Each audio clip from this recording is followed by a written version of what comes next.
The name of the book, The Puppet Master. Hey, it's Arroe inside the LAProductions.us studio. Unplugged and totally uncut with Ron Barak. Good morning. This is Ron Barak calling in for Mr. Collins. Well, you got him, Mr. Ron Barak. Thank you. How do I pronounce your first name? Arroe, as in bow and arrow. It's a radio thing. Okay. Well, I just, didn't want to misspeak in the midst of a recording. Yeah, I totally get that, because that's been one of the biggest struggles being in the radio business, is that people, with the Arbitron and the ratings and stuff like that, they always thought, is it Earl? Is it Harold? Is it Errol? What's going on here? But it was one of those where it was like, if I'm going to keep one thing for my whole entire career, it's going to be my name. Yeah, and even that's interesting, because I said Mr. Collins because I wasn't sure how to pronounce Arrow. And even as I was saying that, I was saying, oh my goodness, what if this is a woman and not a man?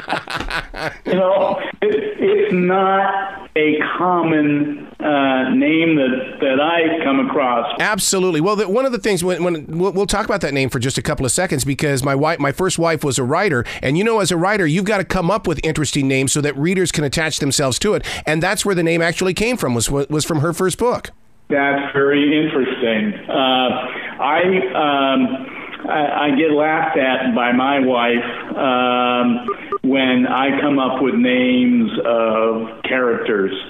Sometimes they work and they make sense. Other times they're totally from left field. and I don't necessarily do that good a job. But in the case of Cyrus Brooks, I really like that name, and his wife's name is Eloise.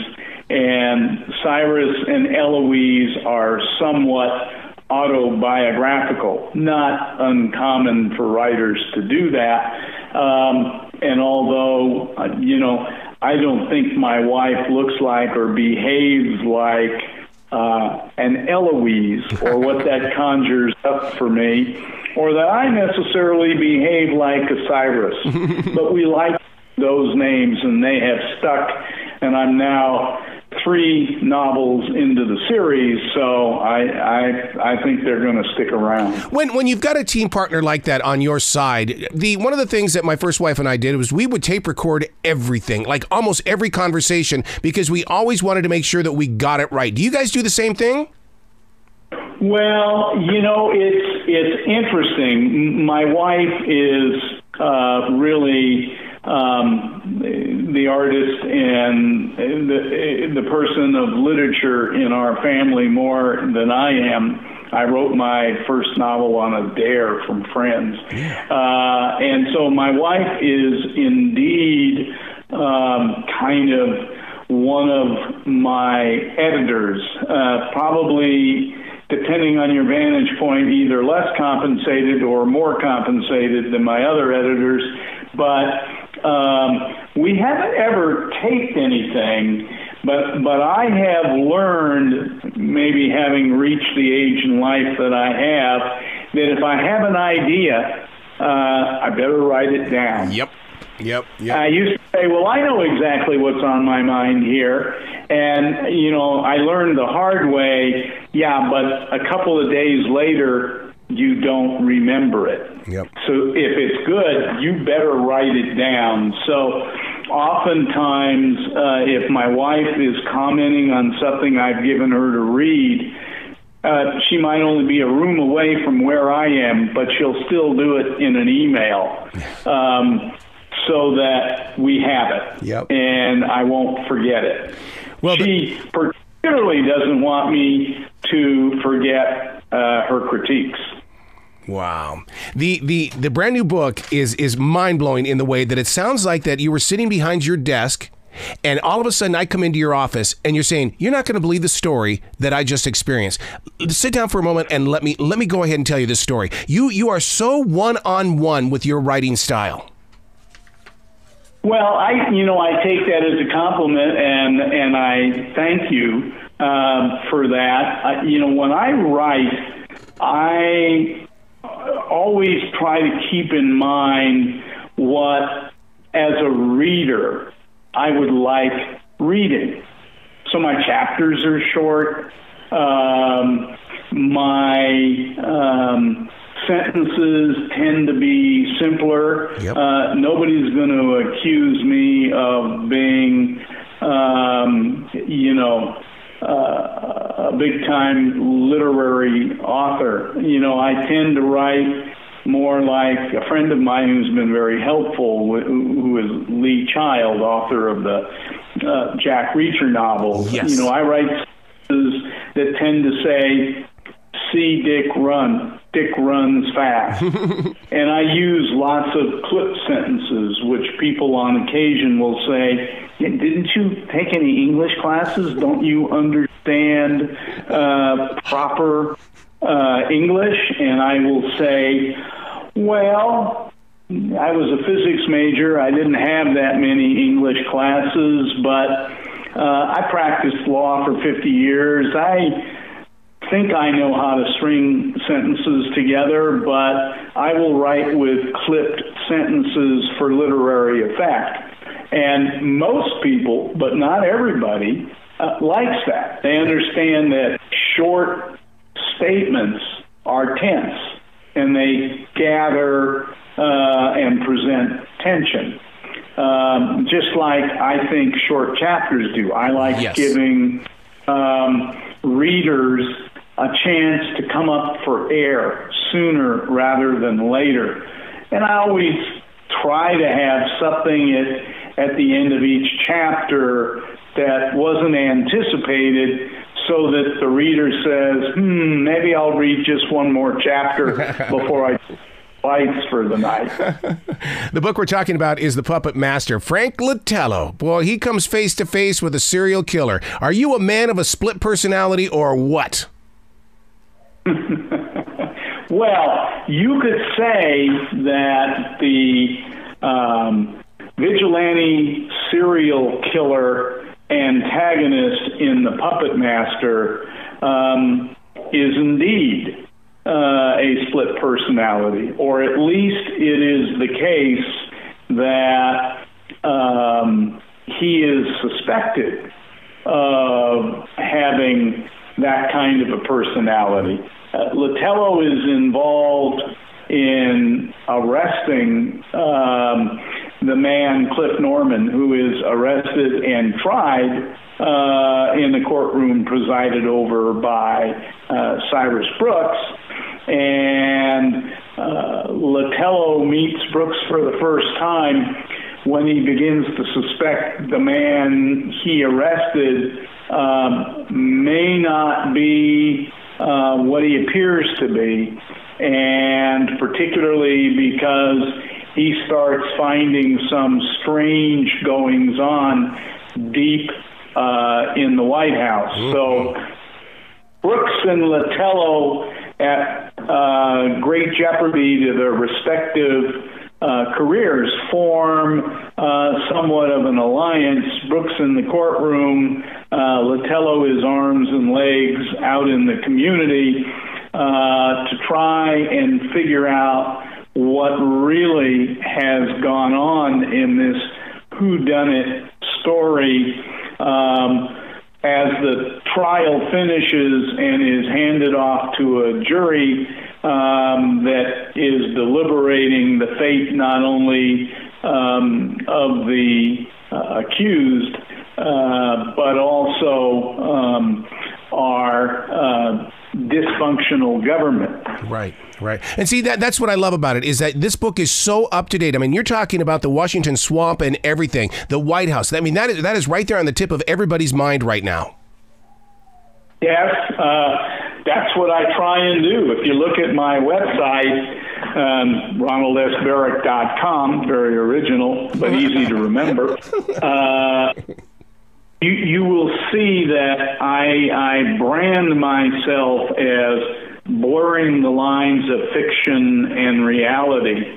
So, and I've had some say that not only do I rip my stories from the headlines, but I often precede or make the headlines, because here I have in The Puppet Master a vigilante serial killer, not unlike the fellow who came along a bit after I wrote the novel and started sending mail bombs to prominent politicians. Yep.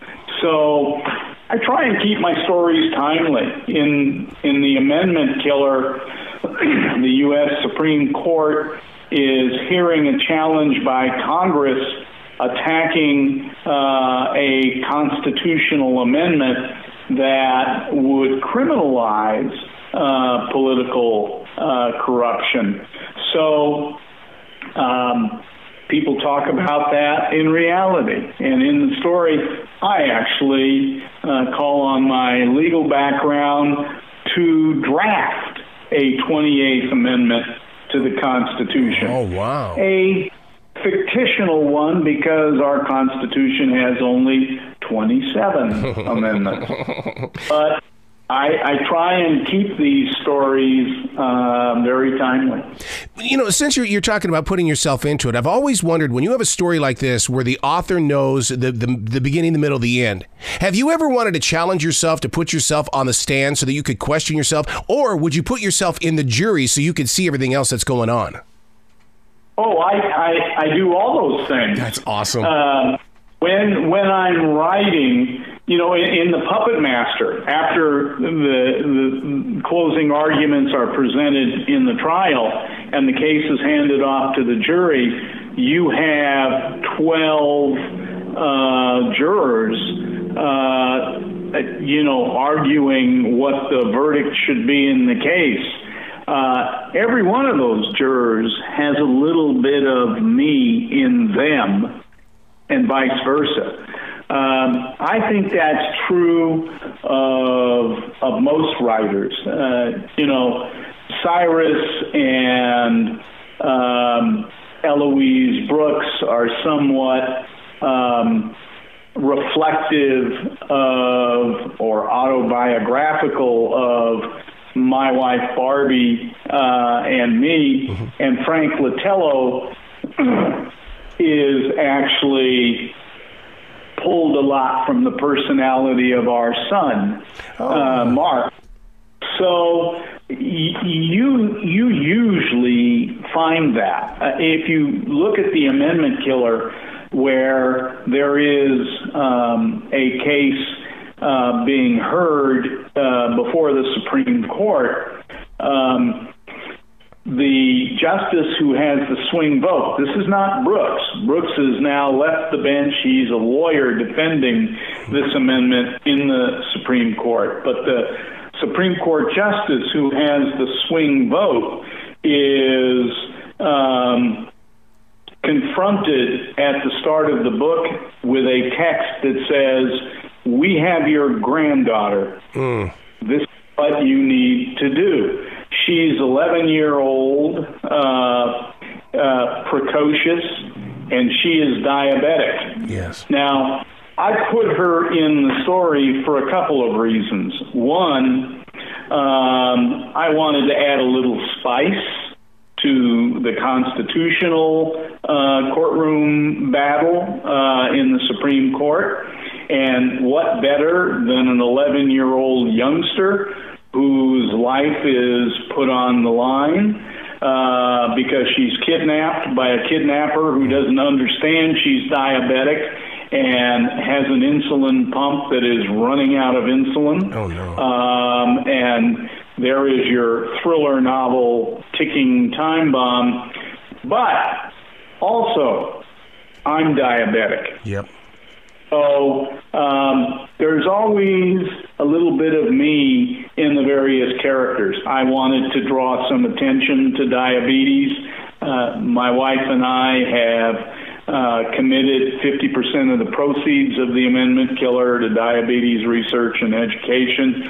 And so my brand, blurring fiction and reality, it shows up all over the place in my writing. What a beautiful heart. So when you put together a prequel, what is it like to go back in time knowing that you've got to be meticulously spot on so that you don't change the future? Great question. In this case, I actually wrote The Puppet Master first. Oh, That's awesome.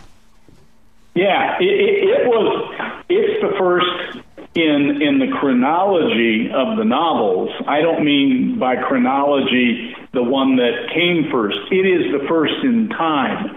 If you look at the time frame in The Puppet Master, it is before the time frame in The Amendment Killer. I was not someone who wanted all my life to become a novelist. I wanted to make an Olympic team for a long time, and I worked hard to accomplish that, but I didn't have notions of being a writer. What happened is I play golf every week with a bunch of friends, and we have lunch afterwards, and we talk about political events and books we've read and movies we've seen. And there's an author, a branded, very successful New York Times best-selling author, whose books I love. But I was being critical of him on one occasion because without warning, he got to the end of the book and there was no closure. He wanted you to have to come back and read the next one. And I was critical of that, and a couple of my friends at this lunch said, you know, if you're such a wise guy, why don't you get out of the back seat and show us what you can write? And so being hopefully a good lawyer, I pretended I didn't hear, and I changed the subject very quickly. But I came home and I told my wife, gosh, I think I have to try and write a novel. Well, I had an idea for the story. You couldn't pay attention and be a political junkie like I am and not maybe have an idea or two for a story. But I didn't at that point in time know the difference between pace, point of view, voice, any of those things. So when I finished writing that and was able to give it to the manuscript to my friends and say, see, aha, it really wasn't something that was quite ready to be published and shared with the public. But I had discovered that in the process that I really enjoyed writing, so I started reading how-to books and going to writing conferences, and I got a much better handle on how one responsibly writes a novel. And so I then wrote The Amendment Killer. And because I had learned a bunch in between, The Amendment Killer was more suitable for public release at that juncture than The Puppet Master was. So I released The Amendment Killer first. Then I went back and rewrote several times The Puppet Master and got it, if not just right, certainly a lot better than my rough draft, which was a first draft, which a lot of people in the writing industry refer to as vomit drafts. And so then it was ready, but since it came earlier, I had to make it the prequel to The Amendment. But I had it all laid out because The Puppet Master, to answer your question, if not completely smoothed out, already existed. Wow. You're a student and you are a leader. And, man, you can come back to this radio show anytime in the future, sir. Well, it's my pleasure. I have enjoyed talking with you. Great questions. I hope your readers will enjoy listening to our colloquy here and will take a chance and read The Puppet Master and The Amendment Killer. And the next one that I'm working on at present called Payback. And I always love hearing from my readership.